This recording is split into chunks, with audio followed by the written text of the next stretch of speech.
Hey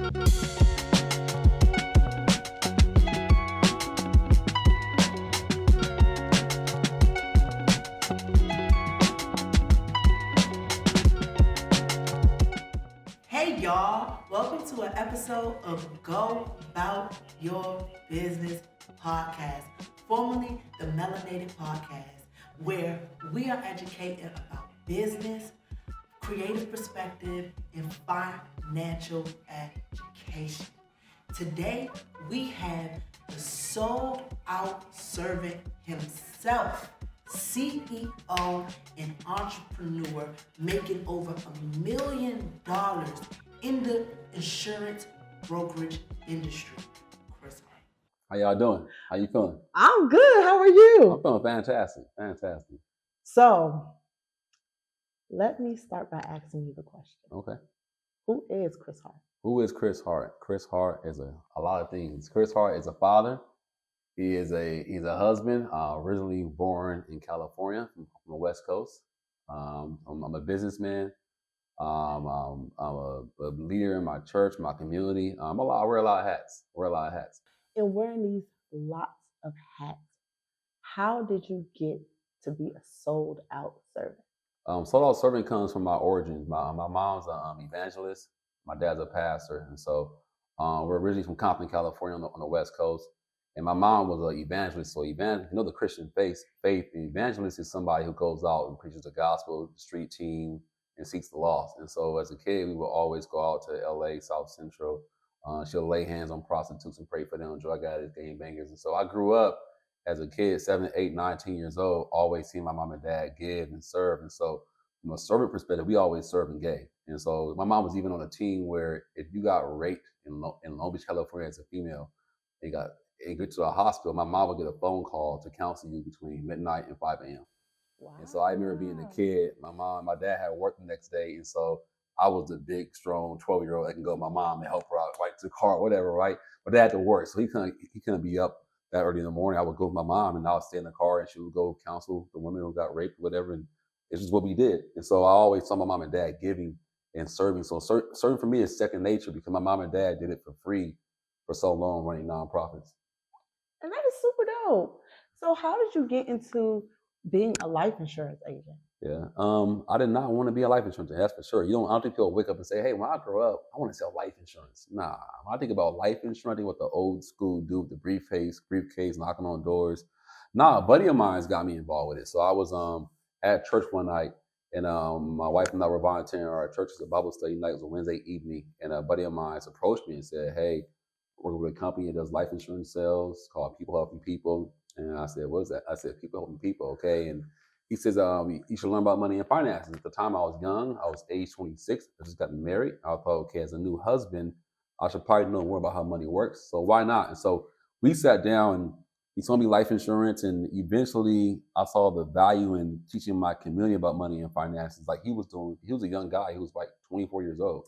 And so I saw someone like me doing it, who looks like me from my community. So I thought, why not give it a shot part-time to make some extra income? That is super cool. So how did you go from that to leading now one of the top brokerages in the country? Long journey. So I've been in the industry now. This will be my 12th year in the insurance industry. And so it's a long journey of ups and downs and battles lost, battles won. But I think for me overall, originally getting started in the industry, it was an easy transition for me. I'm a people person. I love people. Got started, had some early success, and I had some down years where struggled financially, struggled to build a team, to get clients. And while going through that struggle, I believe God was really prepping me and really preparing me for a windfall and preparing me for the team of the future, right, that I'm going to have. And so fast forward to where you are today, it's really been just God's blessings in our life. We've come across some things that have happened where my philosophy on success is always hard work times God's favor and grace equals success. And so over the last decade, we worked hard, we grinded like everybody else does, right? Everybody works hard. Well, not everybody. Yeah. Most people who want to be successful work hard. And so how do I demonstrate, how do I separate from them? How do I say, why am I successful? I believe it's God's favor and grace in my life. And so I believe as I've been more successful in business, understanding that God's glory should be any glory I receive upon myself as a man should be reflected back to God. And so just managing what God's given me has seen me multiply my success and my income and my wealth and the people on my team. Because if someone's working with me, they're somewhat of a resource in my industry. So how do I bless them, serve them, work with them to help edify what they're doing in business too? I appreciate that, because as a person on your team, literally that is what sold me in even joining life insurance. Like when I first came to a meeting, I feel like I was like every other person. Like I was trying to figure out, like, this is a networking meeting. Like, I'm a podcaster. So when I came, I'm thinking, okay, more prospects for my podcast.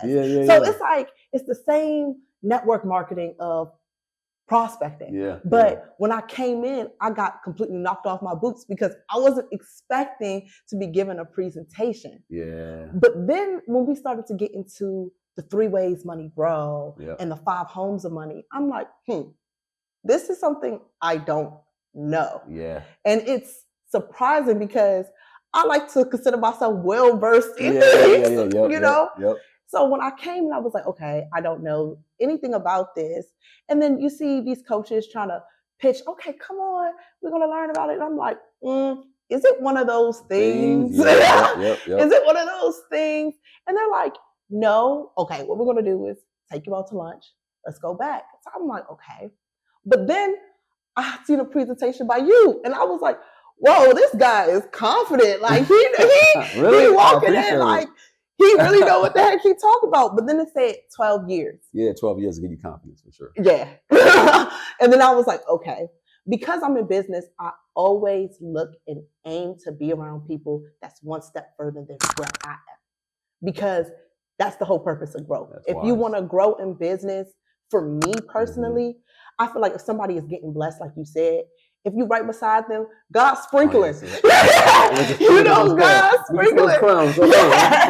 God is sprinkling in the air. And I feel like just being around people will always manifest your life into what you want it to be. I agree. So with that question, let me ask you, what service or how do you find your services impactful to people, businesses, and families? Oh man, so impactful. You said it yourself, but you came into a event, a networking event, right? And you came in there and you're pretty well versed and educated on things around money, finances, life in general.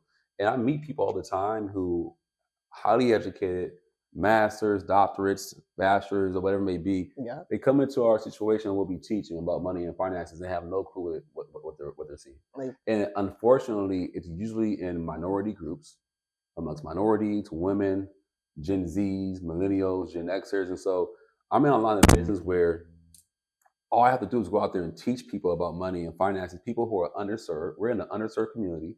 No one's looking out for us because of money and finances. If the average agent is in their 60s and it's a white male, he's not talking to me and you. He's just not. And so I think the best thing in life you can find in your vein of success is that if you can find a career path where you can genuinely help serve people, educate them. Every time I do a workshop, I'm telling you, it's crazy. Like if you saw it from my perspective and my lens, as I'm talking to a crowd of 30, 40, 50, 60 people, and they're going through, I see their faces changing. That aha moment hit. It fuels me. Cause like, man, and not from a cocky disposition. It's like, man, like I brought value to somebody who came into my office today, had no clue they're walking into. They're getting value. This person's educated, successful, government employee, contractor, doing well in life. And I was able to bring value to them and not just sell them. Because I think sometimes in sales, like obviously we sell life insurance, right? And I don't chase sales though. I don't have to chase sales. Today I closed 2 deals. And at the end of my closing statement, it was like, okay, Ms. Gloria, so what do you want to do? What's best for you? And you know, that's actually one of the key pitches that I always remember for you. I don't sell. I always bring value. That's one of the main things that you always hone in on and say. So even going from that perspective, what strategies have you used to scale your business if you say you don't sell? Two things. One, conceptual education. So conceptual education is also known as conceptual sales. So we are selling a product. It's conceptual sales. Conceptual sales is when you're selling a concept that brings value to someone's life. It's more consultative. Mm-hmm. And so when you're a consultative person, you're bringing value and solving a problem. And so I'm not just getting money out of your pocket. Like, buy this here, buy this. I'm like, hey, what problem do you have? It's saving money. I can help you there. What problem do you have? Plan for college for my kids. I can solve that problem for you. What problem do you have? Looking for creative financing for real estate investing. I can help you out there. And so when you take the approach of, hey, what problem can I solve for you? It's not sales. So if someone doesn't have a problem to solve, guess what? I don't sell them anything. And that's I'm like, hey, okay. I always say you can't say the right thing to the wrong person. So I so it takes away sales anxiety. I hate sales anxiety. Oh man, I used to work in sales worked at a company called LA 24 Hour Fitness. You know, okay. I think it had a couple of here. I mean, I did so 24 Hour Fitness. We would hustle you. We would give you a free day pass. We would say, come in for a free day pass. You come in trying to get a free day pass. I got to try and get you a membership today. Okay. So I'm going to take you on a tour. I'm like, I got to get everything a membership. I got to get a pay right now for a membership. When we told her a free day pass for 7 days, I got to flip this. And it's anxiety for sales. I don't like that. Who wants to work in a line of working life where they're trying to sell you and pitch you something, things you don't want or don't need. And so what allowed our business to scale was that, one, I attract all walks of life to my organization. I run a sales agency. Don't get it twisted, but I don't attract a lot of sales guys. I attract teachers, lawyers, government employees, military people who never. Have you worked in sales before? Podcasters. I work in the hospitality industry, so usually it is sales. But like you just say, it's sales in the sense of food. Yeah. I don't have to sell you nothing. Yeah. I just have to make it. It's serving. Yeah. Yep. You're serving. I just have to make it sound like something that you want to do or you want to get. Yep. So it's usually easy for me, especially when I always had the mindset. I even used to tell my good friend here, I used to be like, I can run up anything in a day. I have that cockiness. Like, if it's like, okay, go out and serve, I can bust out $500, $600, $700, $800 in a day. I can bartend that. But then it's just like, okay, as you know, you have this skill. What more? How do you monetize it? Yes. That's why I used to work at Apple as a business manager. I did B2B sales. And I would hire a team, fire a team, staff for Apple, all this stuff. I said, man, I'm hiring people for Apple, train them up, getting them going. But how do I monetize these gifts? I think so many people have these gifts and talents. And thank God for employers for giving us opportunities to hone our skills, because I'm not against being an employee. Everyone should be an entrepreneur. No, some people should be employed, especially for a season. But employers give us the opportunity to hone these skills and then say, okay, how do I take my God-given gifts and what I've learned at my job, and how do I monetize it for myself? And so in building a business, I just monetized what I already did, hiring people's leadership. And so our way of talking to clients has helped me attract more agents to come on board to the team. And two, our training and systems of scalability. We try and take the talent out of what we do, and it's just duplicatable. So anyone can come work with us. I don't care your background, your pedigree, degree or no degrees. You speak broken English, some English, whatever, it doesn't matter. If you follow our system that's scalable, you can come work with us and learn how to serve families. So speaking on scalability, in your 12-year run, how were you able to scale your personal brokerage into a multi-million-dollar industry or business? Yeah, being having vision, man, and grinding, really having faith. Even the transition from the West Coast to the East Coast was a lot of faith.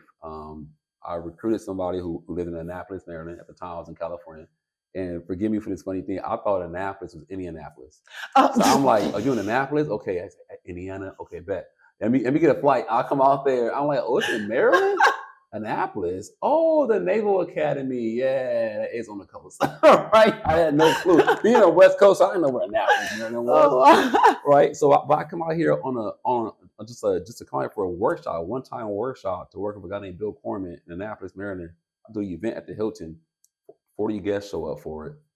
It was a hit. I'm flying back and forth. I'm not sure what's going to happen on the East Coast here. Wow. At the time, financially, I was not in the best place. I was very over leveraged with money and certain bills and debt. So I couldn't really afford to be flying back and forth, but I kept taking a risk. And I think success rewards risk. Some people don't take risks at all, and it should be calculated. Don't do something dumb with your life while you're in business. But I think for me, it blew up because of one, there's a big opportunity out here. Are you from the DMV? Yeah, I'm from the DMV. PG, born and raised. You don't know what you got. You don't. I'm trying to tell people don't know. Like, if you're born and raised in PG County, even in Maryland in general, like especially PG County. My first time in PG County was 2019. I'm driving through Bowie, Maryland, and I may seem ignorant, but I'm from California. This is what my perspective is. I come here, we're driving. I saw some little black kids walking down the street in some uniform. I said, "Oh, some black kids live in this neighborhood." And the person was like, "Oh, this is a predominantly black neighborhood." I said, "Bro, these big old houses, these ain't black-owned houses. Ain't no black people live in these houses, bro." He's like, "Yeah, these are black." He said, "This is like Bowie, Maryland, like the capital, like of PG County." Like, I'm like, "These are owned by black people." Everywhere. It may sound ignorant. I'm like, I can't think of one community in California that has homes that size, people who are doing well in my community. And it got to a point where we were at TGI Fridays, I think in Landover. And my wife is back home in California. I'm like, "Hey, babe, the chef is black. Like everybody, the bartender black.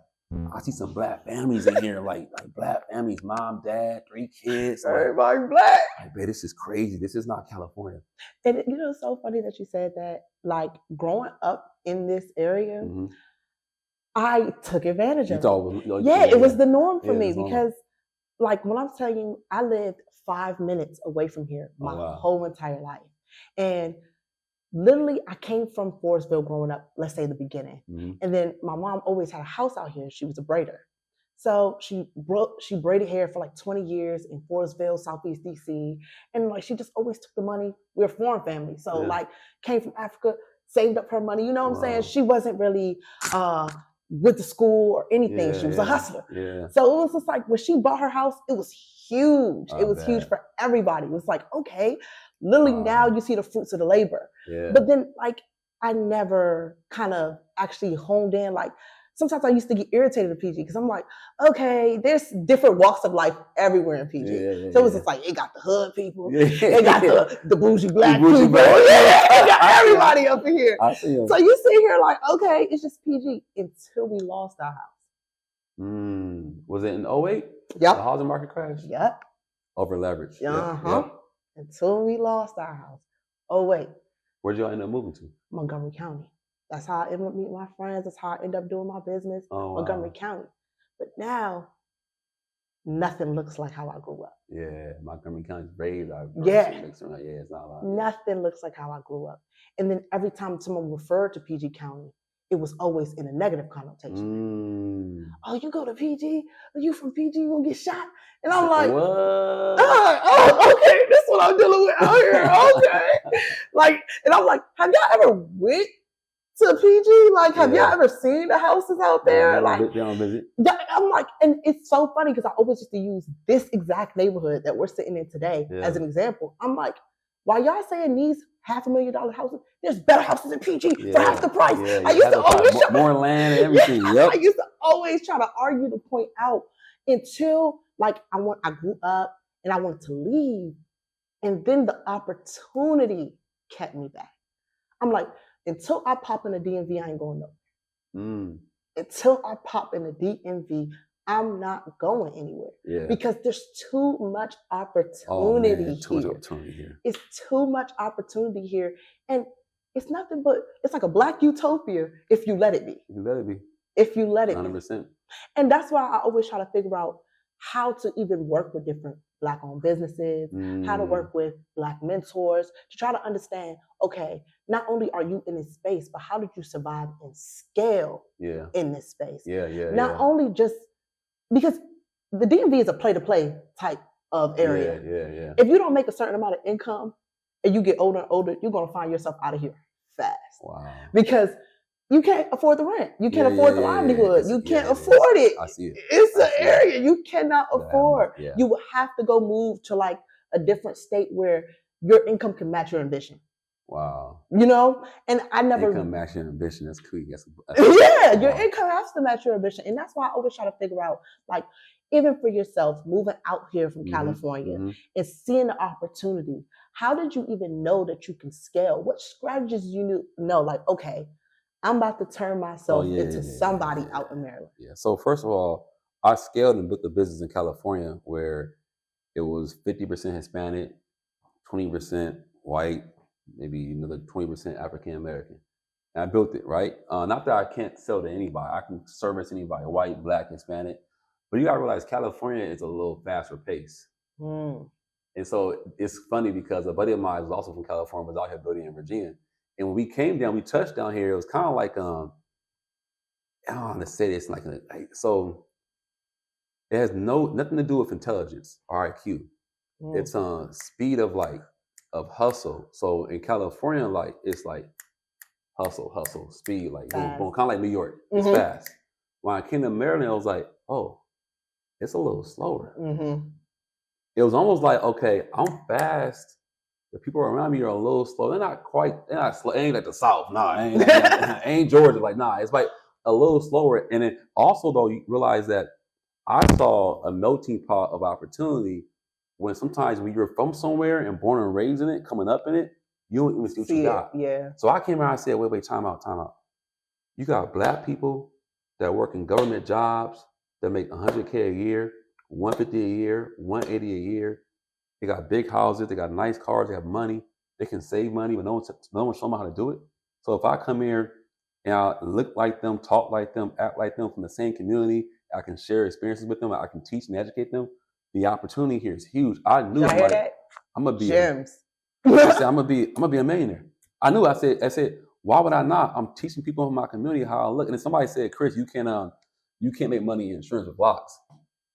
And I'm like, I can't make it because I cut my locks like probably 7 months ago, 8 months ago. So I grew my locks when I got here. Just to prove? I said, I'm gonna prove to you. When I got here, my income in insurance was around 200K when I got here, 220K in insurance. I grew it to 980K with locks.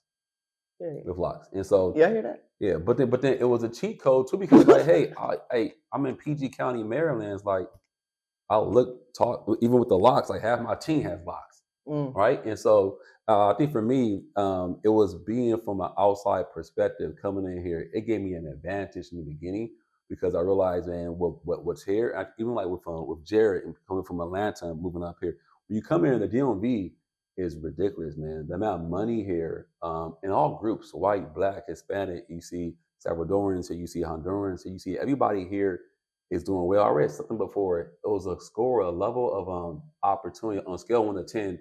If you're an immigrant moving to America, on the DMV had like a score of like 9.5 for opportunity.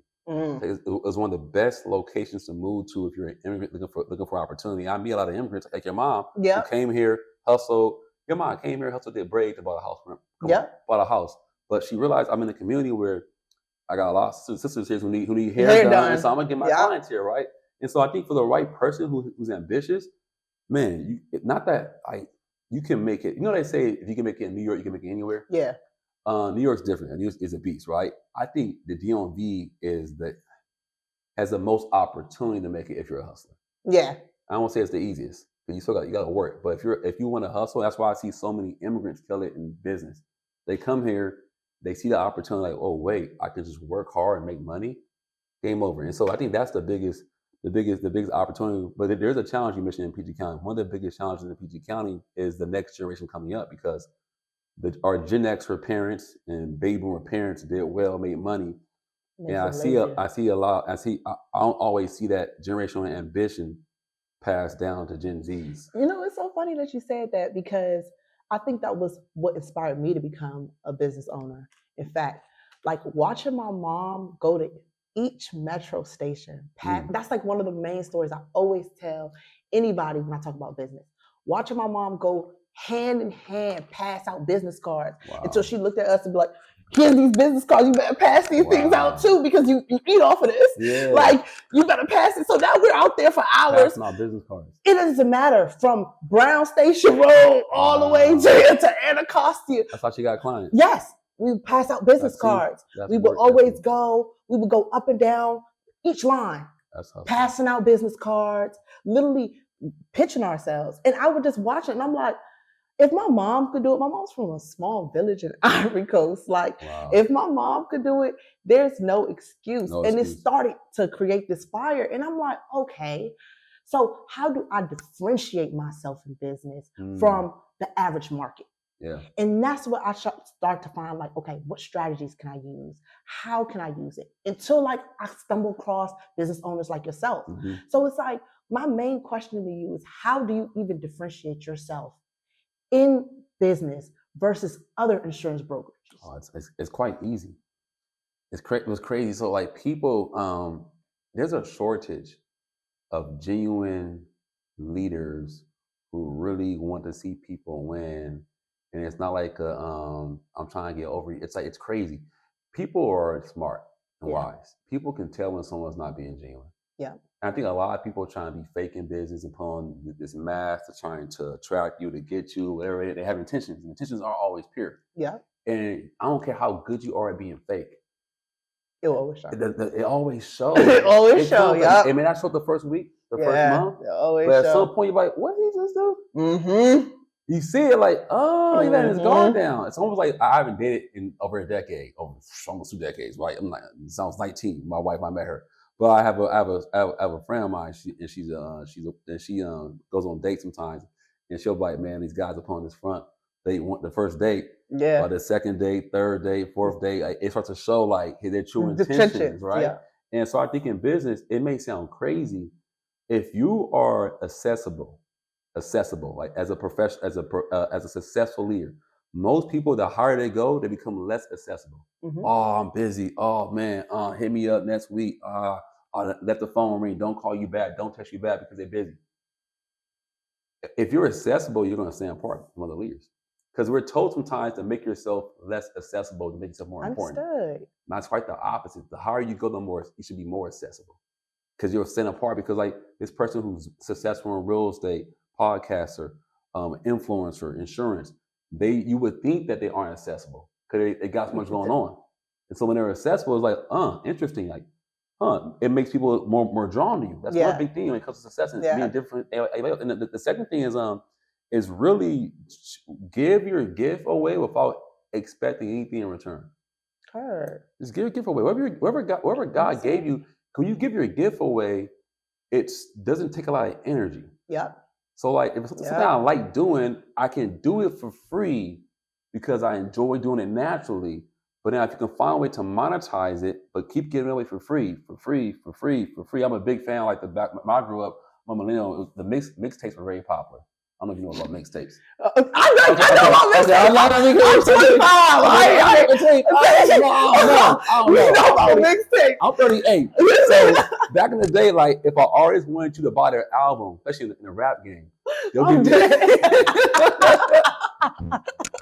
Y'all got Spotify. Right there. Burn that CD real quick. Get that mixtape out, bro. And so, like, if an artist wants to have an album come out, they'll do a mixtape first. Yeah. And drop like 20 songs for free. Yeah. You're like, man, it's hot. Lil Wayne, man.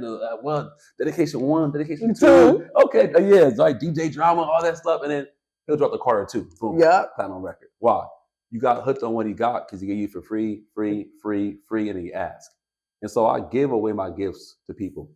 And when you give it away, they'll pay for it eventually. Yeah. When somebody you know is busy and still scaling themselves up, takes the time out and say, I'll help you. Yeah. No problem. Yeah. You ask for help, I'll give it to you. And it's like. Yeah, but you can't, you know what happens? Like, I think every successful person should fail for a season. Yeah, I know, like, who wants to fail, right? I don't want to fail. I want to go straight to the top and just win. Because you gotta realize, like, I failed before. I failed miserably in business. I've been a nobody in business. I've been down on my last dollar, no money, in debt, credit card debt, credit score 510, living at home with my in-laws. And so who am I to think that I'm greater or better than somebody? Yeah, I may have a higher identity. I've grown. I may have a higher bank account, wherever that may, but it doesn't matter because at the end of the day, if I don't think of myself as like, it's funny, man, I get edified about being the first African-American millionaire in the company, all these things, like it goes in one ear out the next. Cause like, I don't want to ever, I have this philosophy in life. I want to be humble in my wins and my losses. So when you lose, to be humble in a loss means you lost, you said to yourself, I'm not that bad. Yeah. I'm not that bad. They say I suck, and that's not me. I'm not that bad. When you win, I'm not that great. Okay. I'm not that great. I'm not that great. So you stay humble in wins and losses. You stay leveled up. And so I'm humble in my wins and losses. I'm cocky in my vision that God has for me, though. Well, I know what I'm going to do big long term. Like long term, saw to my daughter and my son today. On my way here, I was dropping them off at their boxing practice. We just purchased a property in Baltimore, and my daughter was like, "Okay, how many more are you gonna buy? 100?" I said, "Probably. Why not? Exactly. At least 100 doors." And she was like, "Wow." I said, and she said, "You gonna rent those out?" I said, "I'm gonna rent them out, and then eventually, when I pass away, you'll get them. Your grandkids will get them. Your kids will get them."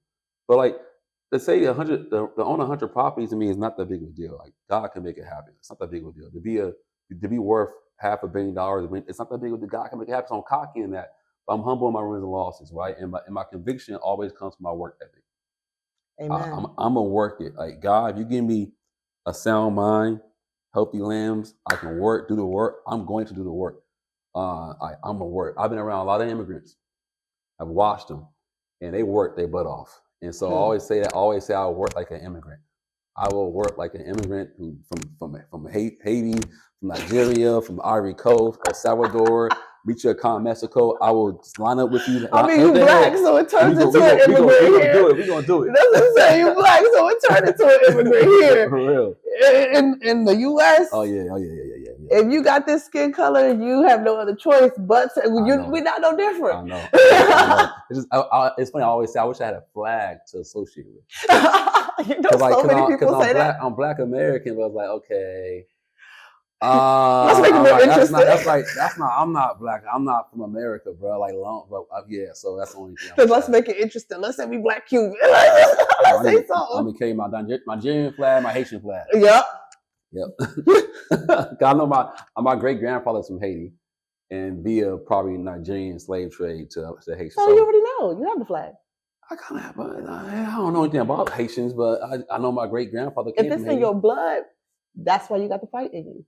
A lot of times I feel like even hosting a podcast and always talking to people of different backgrounds, the one thing I always hone in on is your ancestors live within you. A lot of times history repeats itself. And sometimes it repeats itself within yourself. So you find yourself like, I don't know anything about my heritage. Yeah. But I embody it every day. It's still in me, though. Yeah, I embody it every day. That's so true. I embody it every day because even myself, my parents are African. I'm first generation American. But I haven't been to Africa. I haven't been there all the time. I haven't traveled. I'm literally traveling this year. But because of everything that happened in our life.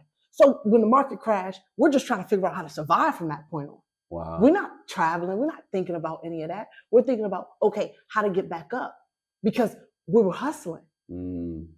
So now it's like, when I took that chip on my shoulder, I always told myself I would never be that person. Wow. So I have to turn myself into everything that I didn't have in my childhood because I watched the loss. I watched the wins. I watched the losses. Wow. So now it's like you have a different perspective and a different type of hunger for it because it's like, okay, no, y'all could have called me the African booty scratcher when you were like 10, but eventually you'll see this African booty scratcher scratching ass somewhere else, somewhere else. We're gonna make ourselves to the people that you will see. Yeah. And that's the biggest thing about even leveling up in business. No one can deny you. No one can overlook you now because now your movements are so magnitude or so loud that nobody has any other choice but to look. Yeah. And that's what, like I said, that's the main thing. We good? That's the main thing that attracted me to your business. It was the fact that you couldn't escape you. It was like, okay, yeah, we're at the SOS base shop. Yeah, we're at the office. But this man is speaking a message so profound, so loud, so confident, and so clear that there's no escaping him right now. Yeah. It's his room, and you're in it. And you're in it. So now it's like, regardless of whether you're the doctor, the lawyer, the engineer, somebody has a platform, and you're listening. Yeah, that's so true. You're listening. So true. And that's the powerful part of even speaking. When you have the ability to speak and literally tell your story, tell your outcome, tell your reason why. Now, when you get that person hooked to listen, you can sell the product or you can pitch the idea or you can help them because now, rather than being the speaker, they're the listener. Yeah, that's so true. And that's so much more of a better spot to be in. Yeah, 100%. And so funny you said, because I never thought in my lifetime that'd be me. I grew up in speech classes. I have a lazy tongue. I talk too fast and I stutter for a long time. I still stutter sometimes. You'll catch it when I'm talking. And it's like, I never thought in my lifetime I'd be talking in front of people, using my language, using my voice to captivate people and gather people.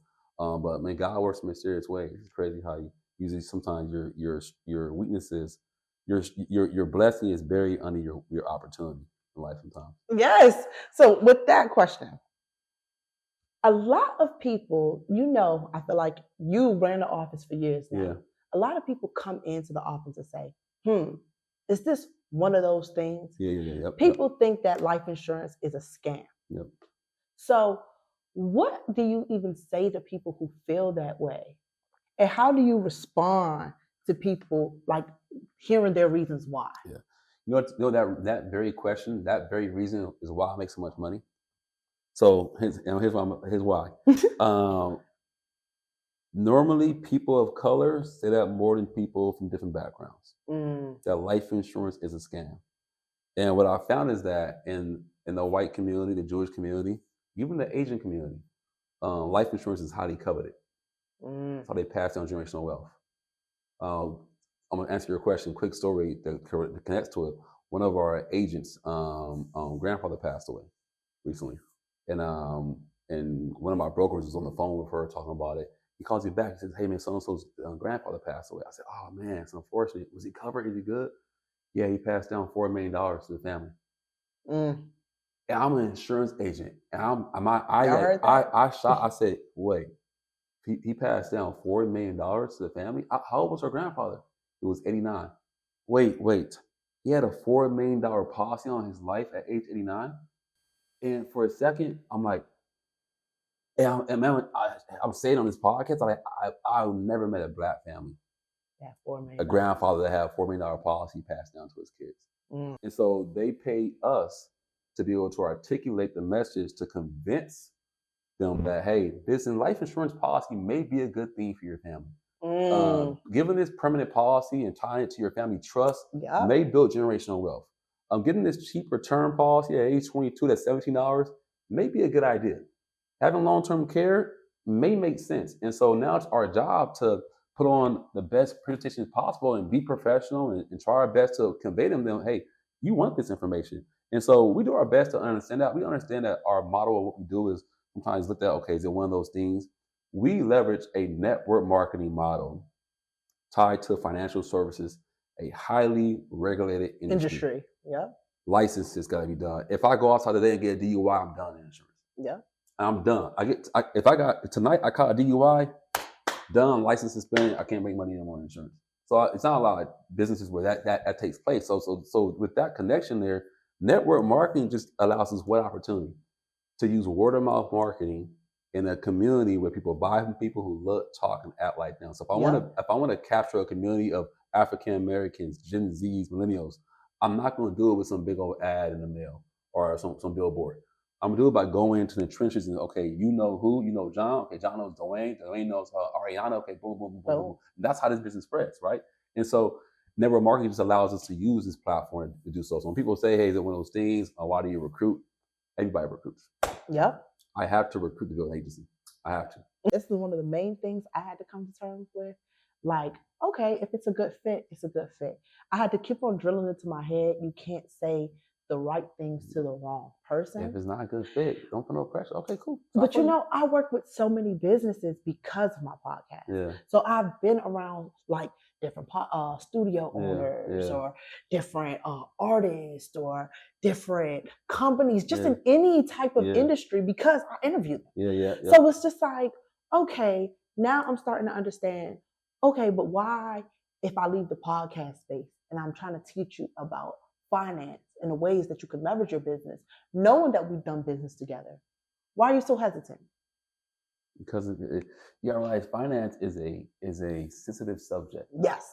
I'm like talking politics, right?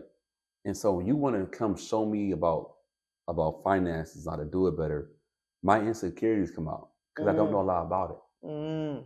You know what's so sad about the situation? That I don't even know if you're hustling me. Because I'm so insecure in this concept. I don't understand how money works. A lot of my clients are so insecure in finances. They're so hesitant. Even when I break it down and explain it to them, they have no experience with finance. They, like you said, they freeze up and they don't know, is this good for me? I think it sounds good. Can I trust her? I don't know. No. Like, and guess what? They do nothing. It's crazy. It's crazy. And sometimes too, some people don't want to talk finance because they're doing bad financially. They put on a facade that they're doing well. I know a lot of business owners that they're doing well, and they know if they sit down with me, I'm gonna go over the finances and the budget and the income, what's going on. I'm gonna see the real numbers. Yeah, and so some people are hesitant because they don't want to show the real numbers yet, and it's unfortunate, man. But you know what? There are millions of people out there in the DMV alone who want it, who want to build wealth, they want to pass it down correctly, they want to pay less taxes legally. They want to find a way to advance their business, buy properties, do Airbnbs, VRBOs. And those people, we're going to find them. We're going to find them. Yeah. And that's what I love because I'm learning how to find y'all. We coming. Absolutely. 2025, the year of impact. We've been telling y'all. Let's do it. It's the year of impact. So what would you say to like a young adult that's like 25, just got out of college, just got into their first big boy job, they got their salary, they got their 401k, their TSP, their Roth IRA, and they're looking for different variability in their financial strategy. What type of policy would you first recommend to them and why? 24, 25 years old, like out of college, man, just save money, just stack. If you want to have opportunities to do more in your 30s, save money now. You usually have less bills. You don't have a big mortgage. Don't have 3 or 4 kids to take care of. Don't have a husband or a wife, most likely. Some do, but most don't. And so you're taking care of you. And so imagine the only bills you have are your bills. You can control that. Say that. Keep your bills down to a minimum. Stack money. Find somebody who can connect you with the right people to show you how to stack your paper. Some of my best clients are 24, 25-year-olds. You know why? A lot of them are in a sweet spot. They're college educated. They have careers. They live at home with their parents. They have low debt, low bills. They can save so much money and position themselves to buy that property in 2, 3, 4 years. The money saved in their IUL. And so we would show them a strategy where, hey, next 18, 24 months, you're buying a property by just stacking some money in an account. And you know how it works. Now, money comes out the account, it actually stays there, growing uninterrupted. And so we show that. You'll see that in a visual a layout here soon. But I think for me, that's the best part. That they're young and they're in it. But also say from a career perspective, don't chase money. Yeah. I mean, you're in your 20s, man, just pick up skills. Your perspective on life at 25 is different from a 50-year-old. For a 50-year-old, 5 years is like this. 10 years, like I was just 40 last week. Now I'm 50. For a 25-year-old, like 10 years ago, I was 15 in high school. That was a long time ago. And so their perspective, because they live less life, they don't see life the same way. And so you're 25 years old, don't be so urgent to be rich. Yes, hustle, get the bag, do all that stuff, but don't be so urgent. Pick up skills in your 20s. So find somebody like what you're doing. Find a system where somebody's going to mentor you, teach you, challenge you to pick up certain skills. Take those skills into your 30s, compound them in your 40s. Print money. Period. Print money in your 40s. That's me. At 20, I was 26 when I came into the industry. Met a guy named Patrick David. He taught me about business. Had some mentors. My 20s were kind of struggle a little bit. 30, 31, 32. Business started taking off. In my 30s, I learned how to scale my business, make good income, make good money. In my 40s, y'all, I'm going to print money. I am literally going to print money in my 40s. And you said that, like, if you guys don't know who Patrick Bet-David is, and y'all are entrepreneurs, y'all need to do your homework. Yeah, look him up. You guys definitely got to look him up because one thing is, I just started to dive into Patrick Bet-David. Yeah. When I started like now honing into business, now I see him everywhere. And I'm like, how did I miss this guy before? How did I not even realize he was a person before? Like, how did he not cross my radar? I know. It's like, now that I start diving into finances, understanding business, growing my own business podcast, teaching about financial education, it's like, oh, wow, now I'm learning about the people that I should have been knowing about. Yep. And that's the best part about learning skills, because I've heard about the concept of infinite banking, the systems that you're talking about, and I never really understood what they were. Yeah. I understood the concept of like, oh, if you have real estate, you can leverage your own assets. Yeah. Borrow against your assets. You can leverage the house or Yeah. leverage this. Yeah. And it was like, okay. And when I realized that a life insurance policy has kind of the same structure. Yep. You can borrow against your own assets because it's an asset. Yep. You built wealth in it. Yep. And now you can borrow against it. Yep. But the one thing that I love about something like an IUL is the fact that it continues to compound interest as if you never lost money in the policy or you never took money out. So now it's just like, okay, this strategy sounds a little bit too good to be true. Yeah. So now you're like, are you scamming me? Yeah, What's going on? Because when somebody was explaining life insurance before, they weren't explaining it like this. Yeah. But now, like you said, you're 12 years into the industry.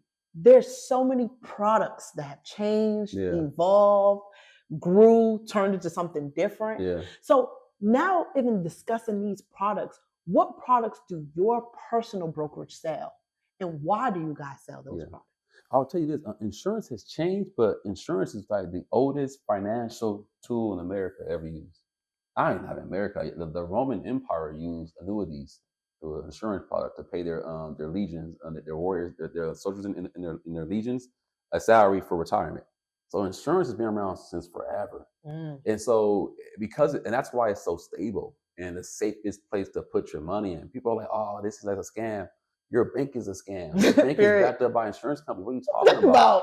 Crypto's a scam. It's not. I like crypto, but if you believe in crypto, right, you gotta realize that's a problem there. So for me, overall, when it comes to our products and services, we work with the top companies in the country, from the Pac Life to Fidelity to National Life Group to Mutual of Omaha Foresters. And these companies allow us to offer clients term insurance, index universal life insurance, whole life insurance, fixed index annuities. It's a product where your money can grow, tied to from a 401k or a TSP or an IRA rollover. And so our goal is to say, how do we take that money and grow it for you? So we offer the full gamut of products and services. We're also brokers, so we're able to work with multiple companies. And so whether a client is healthy, not healthy, old, young, doesn't really matter. 1099, doesn't have any papers here, doesn't have a social security number. We can work with anybody. Okay. I love that. And one thing that I'm learning is that I can do that as well. Yeah. The best thing about getting my license was also knowing that I have options. Yeah. Like when I first joined PHP, I was like, okay, there's always these mixed reviews online or something talking about it. But then I realized so many other brokerages started hitting me up. And I'm like, oh, wow, how did these people even find out that I have a license? And they're like, oh, they looked on Nipper. The state sells you information. Yeah. Now I'm like, oh, wow. Yeah. So now you have all these brokerages hitting me up like, oh, there's one. I'm like, no, I like where I'm at. Think about it. They hit you up after you got licensed. Thank you. We hit you up before you were licensed. Thank you. They only want you because, oh, she's licensed now. We want her now. Why did you want her before? Yeah, no interest in her at all. Yeah, exactly. now you want to learn because she's already licensed. Yeah. And that's what I took it. I was like, no, I like where I'm at. I get growth 10 minutes down the street from my house. Yeah. I think local too. Yeah. Yeah, I think I'll stay here. But then I just found it so interesting how valuable people see in the license. Yeah. I didn't realize what I got because, at my office, you challenge us to get licensed so soon. Yeah. So it's just like, we challenge you to move for the test. Oh, yeah. And we're like, okay. Yeah. So when I first got it, I was like, okay, I'm going to just go and take the test. Yeah. And then they're like, okay, pass. I'm like, I'm not going to fail. I paid for this thing. Yeah. I paid for this thing. I know. And then, the game. So I'm like, I paid for this. I'm definitely going to go pass. So that's exactly what I did. Like when I went in, I was like, okay, I hope I just do it. But when I passed, I was like, okay, it's a walk in the park. Until the rest of the process started happening. Yeah. And then I seen how important it was or how challenging it was to go in this industry. I was like, okay, getting my license was so easy. Yep. I thought everything else would be so easy. No. And then it's just like, welcome to the game. Welcome to the challenge. Yeah, and I'm like, okay, now I'm getting challenged. Now I'm getting pushed. Now I'm getting called out. Now they're telling you to meet certain numbers. Now it's just like, okay, now I understand fully what I'm in. Yeah. I'm in a brokerage. Yep. I have to broker deals, but I also have to educate people in order to successfully broker the deals. Yep. But now, how do I reach these people? how do I convince these people when they did not see me in this space before? Yeah.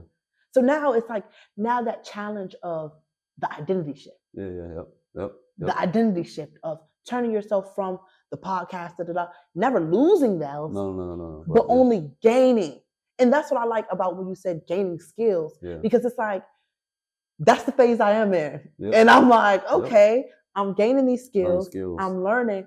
And it's only like now looking at the future, it's only up from here. So even speaking about like the future, what do you see the future of your business as? Yeah. Originally 6, 7, 8 offices in the DMV next 24 months that are ran by individual brokers. Expanding and opening up in New York, more office. We have an office in Brooklyn, New York, so expanding into the 5 boroughs of New York. Being one of the top agency producers in the industry, netting over $5 million in profit annually, 4.5 million in passive income. Being able to diversify into my real estate portfolio, opening up more properties in real estate, diversifying my liquidity pool within cryptocurrency, and eventually getting to a place where I help enough people become very successful and wealthy, where I increase my influence by creating wealthy people around me, not just looking for them. And so if you were around me for 5 years, 6 years, 7 years getting money, you're making millions. So now with that influence, I always say I secretly want to help a lot of people make a lot of money so that I can leverage those people to go solve some problems in the world. Because if I help you get to 1.8 million income annually, 2 million income annually, I say, hey, let's all put some money into a nonprofit and go after this here.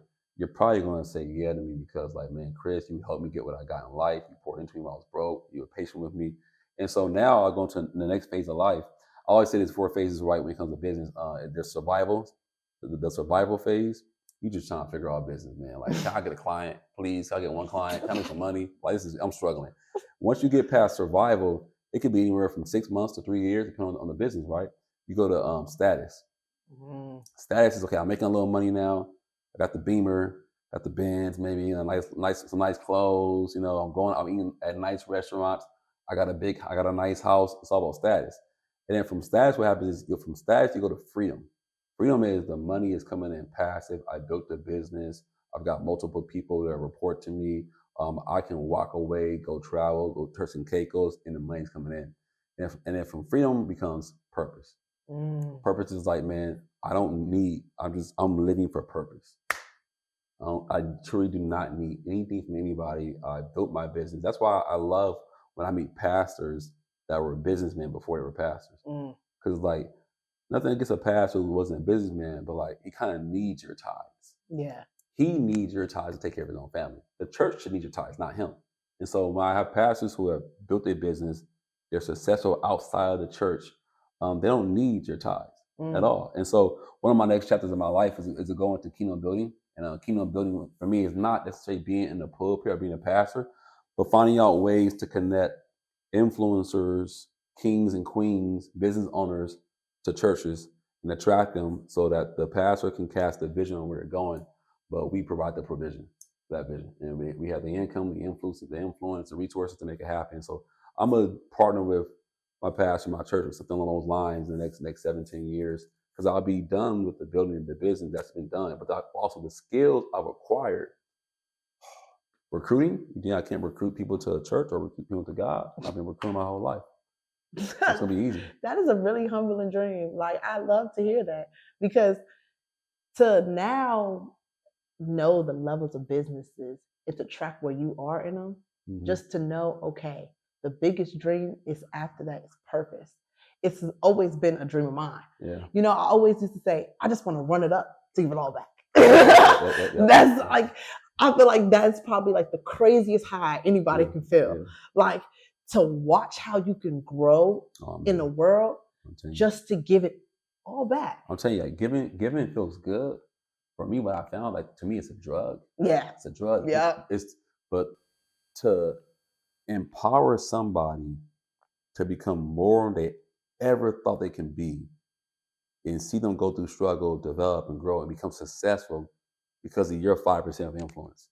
It was 95% them. They had to figure life out, like, And like to see that man pouring into his person, they're doing well now financially. To me, it's like a selfish desire.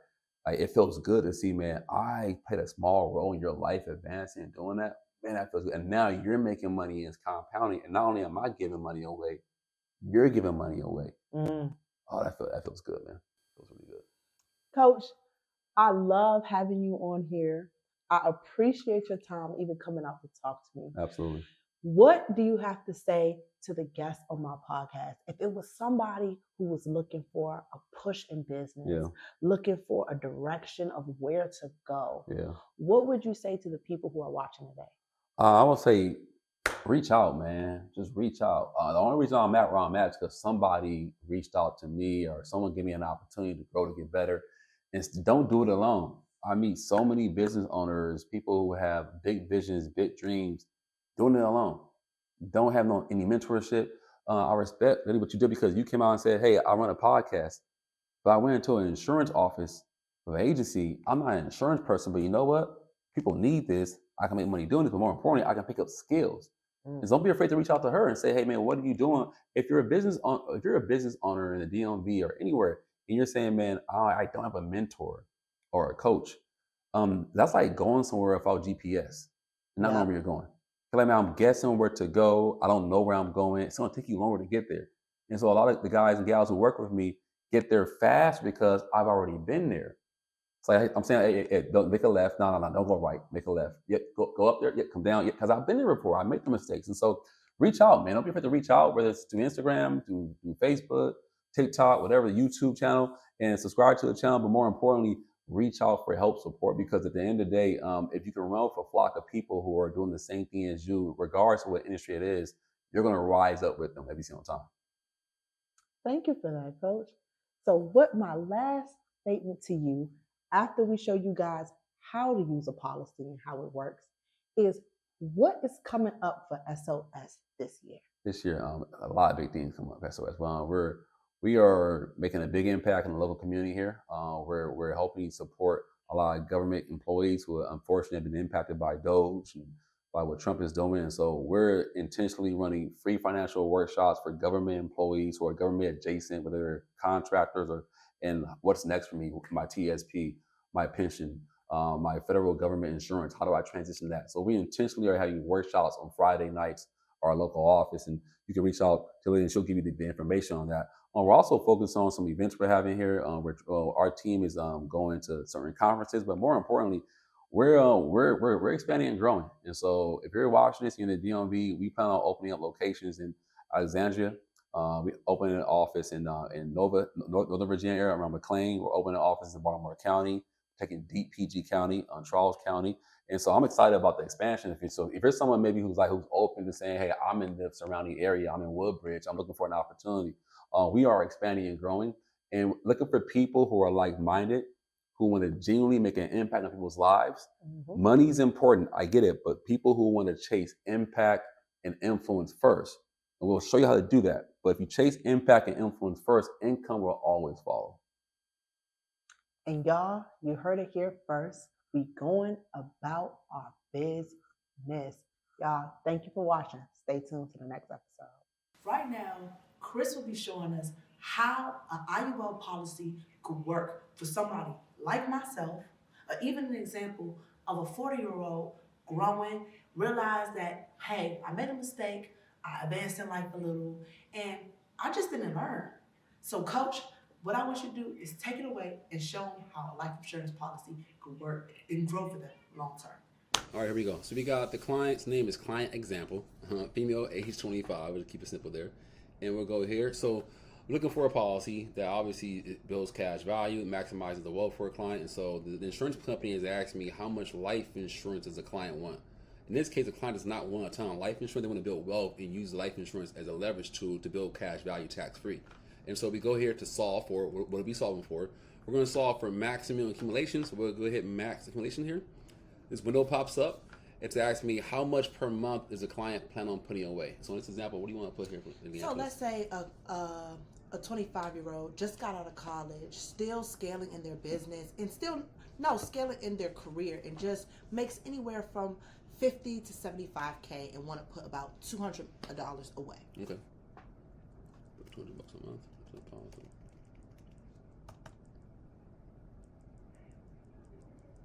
So we'll put $200 a month to the policy here monthly. Yeah. Okay. All right. So we'll hit okay right here. So we'll take it to increasing death benefit. Option B here, increasing death benefit. All that really means is that if the client were to pass away, the cash value plus the death benefit both go to the loved ones. And it's a slight increasing cost of insurance every year as you get older, but you're going to have more coverage also. And we'll go here to calculate results.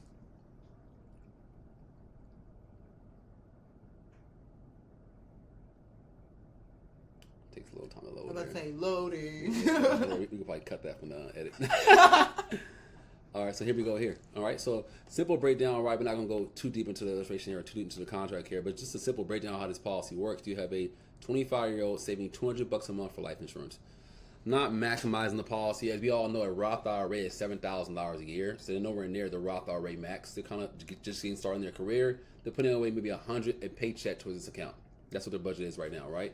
And so in this example, the client's putting away $2,400 to the policy per year, which is about $200 a month times 12 months. The cash value in the client's account is $1,808 year one. So after saving $2,400, you have $1,808 in cash value left over, which gives you the difference there. The cost of insurance is roughly about what? $592. Yep. So you're paying $592 for what? For life insurance. The client has a death benefit here year one of $172. Now the cash in the account is what's really important here. The client has access to over $1,000 tax-free year one. Year two, the clients put in another $2,400. They have $3,752 in cash in their account. They have access to $2,993 by year two, tax-free. So can I ask, what is the difference between the account value and the surrender value, and why don't they have access to that $1,800 versus that $1,000? Got it. Yeah. So in an insurance policy, it's something called a surrender period. In the first 15 years, you get limited access to all your cash. They want to make sure they recoup their calls. You're a long-term client, and so after that 15th year, both columns here are matched and they add up to the same amount of money. Now, as you go up here, your account value is the cash in your account. The surrender value is the money you have access to liquid. So as early as year one, the client can pull out $1,009. Unlike your 401k, TSP, IRA, you'll get charged penalties for pulling money out of a 401k. So a lot of my clients who are around that age of 25, they want a product that's flexible. They can put more into it, less into it, but also it's accessible for cash because this client you're seeing here during the years is getting access to more cash. Now, hopefully over the next 6, 7, 8 years, their increase will go up. Maybe they can put away more money per month because as their job increases, they get raises. They may say, hey, Chris, I can save $180 a paycheck, $200 a paycheck, or I get a bonus at the end of the year. I can dump another $3,000, $4,000, $5,000 to the account. Okay, so what are the avenues that someone can do with this liquid value based on this life insurance policy? Yeah, say the client says, hey, Chris, year 10, I'm age 35. I want to buy an investment property. I've been saving $100 every 2 weeks, nothing crazy, and I'm going to put some cash out. And so in this case here, it's year 10 of the policy. The client's 35 years old. They got $24,000 in cash value. They say, hey, yeah, I want to pull out, say $20,000 in cash. So client wants to take $20,000 cash out the account. So say, we'll zoom in here. Client wants $20K cash. Now, people assume that $20K cash comes out of the cash account here, right? You've been growing your money for the last 10 years. You got $24,000 in your account. So you want to pull out $20K to do what? To buy a home. Maybe a property here. Maybe it's a real estate investment, Airbnb, VRBO, which is great. Now, the way this policy works is that it's very unique. It's very different from a traditional 401k or retirement account. The $20,000 comes out as a loan from the death benefit. So you're borrowing $20,000 for your $195,000 death benefit. So if the client dies the following day, the family's not getting $195. They get $195 minus the $20K loan. The client does not plan on dying the next day. They're good, they're young, they're healthy. They're age 30, 35. They're young and healthy. But the client bought an asset with the home here, which is really smart. And excuse me for my handwriting, I'm horrible. So they bought an asset here. Now here's the key though. That $20,000 came out as a loan from the death benefit, which is a key because the $24,000 cash account continues the compound interest as if you never touched it. Where else can you go? Grow money tied to the market with no losses guaranteed, where it's growing with the upside of the market with guaranteed no losses. When you pull cash from the account, the cash balance stays the same, growing uninterrupted in your favor. So, Coach, can I ask you, is that the concept of infinite banking that people talk about so much? This is a portion of infinite banking. This policy is not being max funded because it's a smaller amount. I will say, to be honest and transparent, a sweet spot for max funding policies is $400 to $500 a month. Now, I can show you in a moment here after we're done with the screen. I can show you this policy has a balance. You can actually go put more into this policy and max fund it. It's still a great policy. You're getting great cash value. Year one, you have access to cash. But this policy could be maxed out a little more if the client wanted to. Okay. So can you show us an example of what it would look like if someone, say, who was 25 and decided to go all in, know their strategy, know what it looks like, and are prepared to put that $400, $500 away for their goals? I'm going to go back here. So I go back here to max accumulation here, solve for details. Or go here. And we'll put $500 a month. And that's usually my sweet spot for a Gen Z. Now, when I say $500 a month, you don't have to pay that amount per month. It's not that you can go down, but it's the max you can pay into your policy. And what's cool about it is that, hey, if I pay the max funding, guess what? What I can do is I can go here and pay it for, say, 10 years. So I'm 25 years old. I'm paying for insurance $500 a month, $250 a paycheck for the next 10 years. Check out what happens to my account here. Calculate results.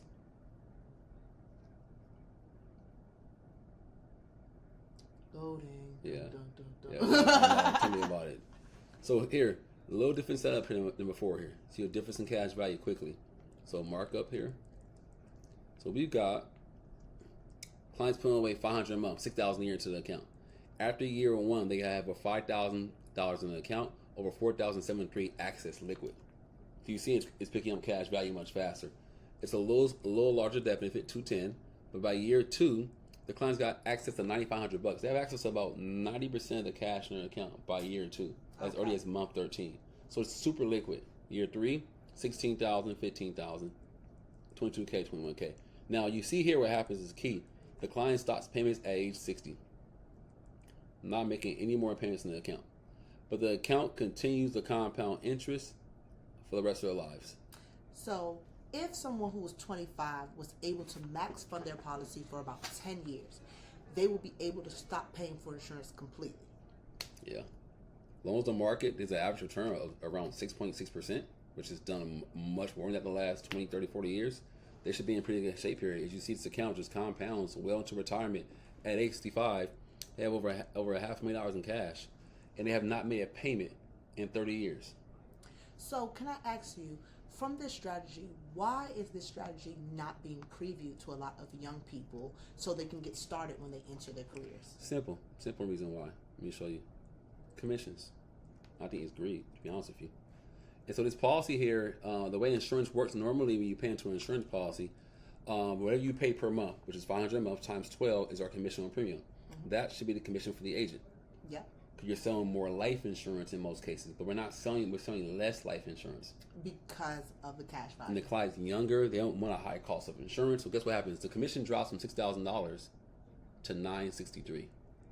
That's a huge drop in commission. People want to make the full $6,000 of commission. Oh, so that $963 is not very popular. So guess what? The policies aren't properly structured. You're paying it for life, and it's just not the best policy for you. And so in this case here, this client can pay a minimum, which is pretty cool. Hit this out, this is crazy. Client can pay a minimum of $518 per year. Per year, not per month. They could afford $500 a month.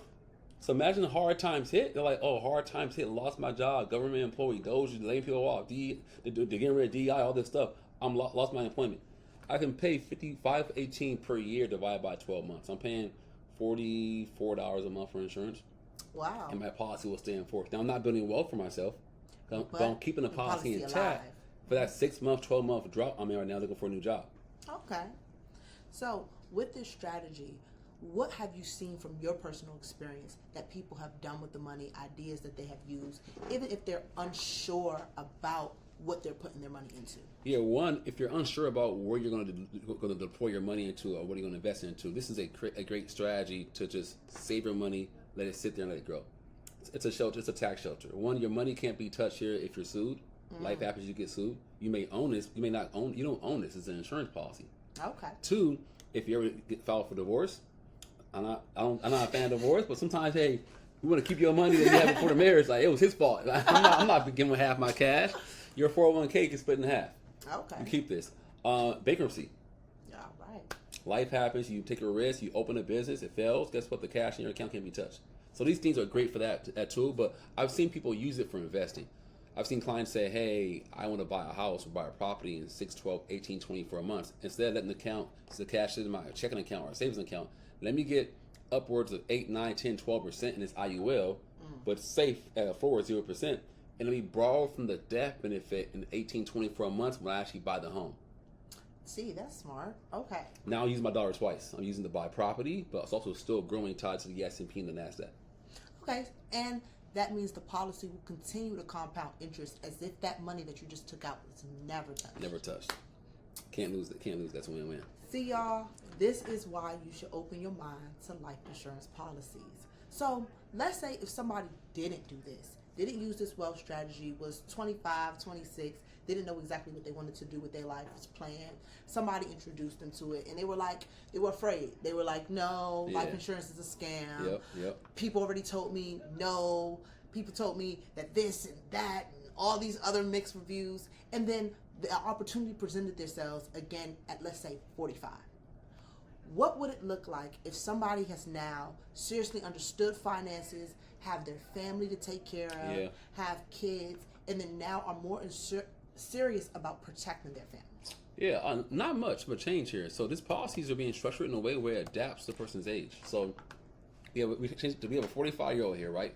45-year-old female, 20 years older than the prior client, but same setup. She's saving $500 a month, max funded. Nothing changes there. She's funding the policy, right, for 10 years and stopping. So at age 55, she's done paying for it.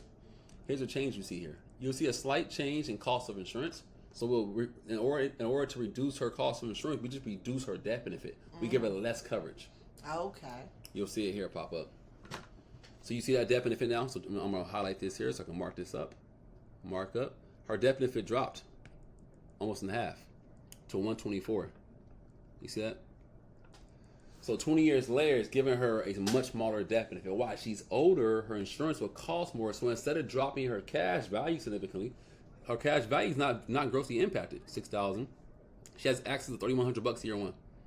She has almost less than $5,000 in her account. So you see a small dip in overall cash, but a small dip.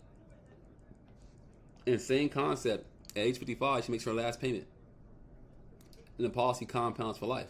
Now, obviously, you got 20 years or less time, so she had over $500,000 cash by that age before. The power of time. Okay. Same payment per month. But at age 45, you lost 20 years of compounding interest. You're at 130. But again, for most of my clients, this is not a bad account. At that age, I have over less than $250,000 in coverage, $130K in cash. This client probably has a 401k out there she's funding, a TSP, IRA, may have some other stocks, investments, property. So they have other means to retire off of also. Okay, so my question for you is, what if this 45-year-old also develop health complications? At that age, a lot of people find out they probably have high blood pressure, diabetes, little things that they have that caught up to them. Yep. What would it look like if somebody, could they get cost of insurance? Would it be as low? How would it look like for now someone who has those health issues, has children, and just looking for a secure way to secure their family's wealth? Yeah, it depends. From an underwriting perspective, I don't mean to bore you too in this podcast, like I don't want to bore you with underwriting guidelines, but depending on the client's cholesterol, high blood pressure, diabetes, and what it is, it could be a decline. It could be remember, life insurance companies want healthy clients. They don't. People run to insurance companies when they're sick. Yeah. I'm sick. My mom got cancer. Can we get coverage? No. The purpose is before. It's like getting into a car accident. And then, hey, Allstate, man, I got into this accident last night. Can y'all cover me now? Nah, bro. Like you should have before you got into the accident. And so obviously, all my clients should get a policy while they're healthy. You're young, and young's relative. You could be 65 and healthy, right? But with that being said, it's dependent upon that. So if I'm a client, I'm gonna get a policy as fast as possible when I'm young and healthy, because it's all predicated off my age and my health. Okay. Right. So now you're young, you're healthy, because y'all, health is wealth. Mm-hmm. Keep that in mind. If now you have these strategies, you're 55, you compound interest. Can this money be put into a trust account? 100%. So trust is real simple. The insurance policy has to be owned by someone, or an entity, right? Usually we own our own policies, right? Mm-hmm. So my policy will be owned by Chris Hart, or I can have my family trust own the policy. So if my trust owns, remember, when it comes to trust, the main purpose for most trusts is that you control everything and own nothing. So I want to control the cash in this IUL, but not own it, Okay. right? And so if my trust owns the policy, I'm the trustee of the policy. I can control where the cash value goes. So again, just another layer of added support and protection. I mean, no one can really touch your IUL because if you're taxed or sued, it can't be touched. But having that extra layer of support is huge. And most of my clients understand it's real simple to do a trust. Not simply to do a trust, but it's simple to pass ownership of an IUL to a trust. So say you already have a client who already has a 401k or an IRA or IUL or a term policy. They can just say, hey, it's a one-sheet form. Transfer ownership of this insurance policy from me to my family trust. Another trust owns it. As people die in the family, the trust endowment gets wealthier and wealthier because every time someone dies in that family, where's that cash go? Back to the trust. Y'all, you see, these are wealth strategies that we're talking about. You can build wealth in an IUL and find different ways to compound interest in the market that are tax-free. Yep. And these are one of the strategies. We can't give you all of them. Why? You have to become an agent. So let's get it. Guys, thank you guys for watching. Thanks so much to Coach Chris Hart on the gems that he is letting y'all know. Stay tuned and watch more on Go About Your Business for more wealth strategies, for more financial education, and growing businesses. Y'all, we're here with you.